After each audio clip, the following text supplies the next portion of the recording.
Só para dar continuidade ao assunto do Marx, eu gostaria de terminar esse pequeno estudo que eu tenho aqui. É, Aqui falando a respeito do conceito de propriedade privada, né? O marxismo caracteriza-se pela sistemática oposição à propriedade privada e à liberdade econômica e à livre iniciativa. O Marx e Engels, que era o seu companheiro, né, amigo, né, delataram em 1848 aquilo que hoje é um diaspação do marxismo. Veja bem, vamos lá. A abolição da propriedade privada. Isso aí foi bem comentado naqueles dias, né? Sobre a questão da propriedade privada deveria chegar a um fim. E a questão, por exemplo, da religiosa também, né? Inclusive até naquela época, a igreja, né, da época, né, que governava e dominava o velho mundo, acumulava muita riqueza. Por isso o Marx, não estou dizendo que foi por isso, né, mas há um sentido, sim. Eu não sei bem explicar a vida desse cidadão alemão que depois de nascer numa família cristã, ele é influenciado a mudar de ideia, né? Eu acredito que nunca entrou verdadeiramente. Porque Jesus Cristo diz o seguinte: eis que eu estou à porta e bato. Se alguém abrir a porta, eu entrarei e cearei com ele e ele comigo. Ou vamos traduzir para jantar, né? Hoje é o costume atual, né? Ceia significa janta, né? Para nós hoje, né?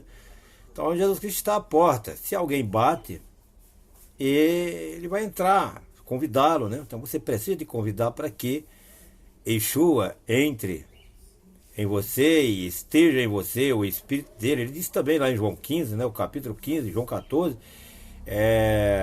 tem lá palavras dele dizendo que assim que eu vos enviarei o Espírito Santo. Ele está na pessoa do Espírito Santo, ele está conosco. E ele nunca entrou nesse camarada, né? Então chegou um momento da vida dele que ele simplesmente deu ouvido à voz do inimigo. O espírito do mundo, né? O espírito mundano, o espírito que perdeu a batalha lá em cima e desceu para a terra, e que se encosta, vê que espíritos imundos, eles buscam mentes consciente e fértil para ficarem, né? Porque quando Jesus mandou aquela legião de espíritos sair lá do Gadareno, que vivia lá se cortando pelo mundo, ele está no Velho Testamento de Mateus, ele foi para onde? Ele buscou alguma forma de vida, como não tinha ali por perto, e ele pediu ao próprio Jesus Cristo que permitisse que ele entrasse nos porcos. E aqueles porcos se precipitaram lá dentro do mar e morreram afogados. Mas ali não era uma mente fértil para ele. Eles são potestades do ar. Está lá em Efésios, fala sobre isso. Ok? E quando eles caíram aqui na Terra, a Terra, ela tem volta de água. A Terra, segundo aí a ciência, passou por várias fases, né? Houve um momento em que a Terra estava uma bola de fogo, virou uma bola de fogo. Não era assim. A gente sabe que como Deus é eterno, né? As coisas de Deus têm uma longa vida, mas tudo tem o seu tempo determinado, como diz também, né, o livro de Eclesiastes, né? Tudo tem seu tempo determinado pelo próprio Deus, né? Como eu já outro dia estava explicando isso aqui, me baseando em mim mesmo, né? Um dia eu estava informe no ventre da minha mãe. Eu nem era informe ainda, mas me formei lá.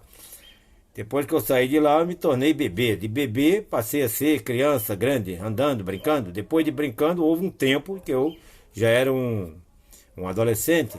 E houve um tempo que eu me tornei adulto. E de adulto, hoje são senhores de idade. Então, há tempo para tudo debaixo deste sistema solar, né? Então, o Marx, ele teve o tempo de cristão, mas depois houve um tempo em que ele se afastou para outro caminho, seguiu outros caminhos, e infelizmente espíritos digamos espíritos que não é do lado do bem, né? influenciou e ele passou a ter essas tipo de filosofia, pelos estudos, pela uma série de coisas, amigos, enfim. Mas vou dar continuidade aqui para terminar. Esse era um textinho que estava faltando, né? Pois bem, em 1848, esse tal de Inglis declararam, né, aquilo que hoje, na verdade, é um lema do marxismo, que é a abolição da propriedade privada. Os comunistas podem resumir sua teoria nesta única expressão: abolição da propriedade privada. É o que eles desejam, né?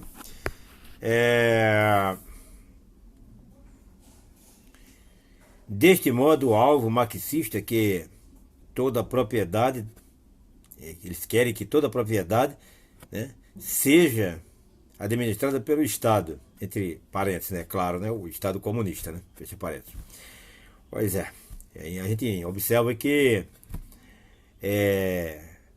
o comunismo é uma filosofia, uma ideologia que ela se alimenta do capitalismo. O capitalismo vem já do princípio, né? E sempre existiu ricos e existiu pobre.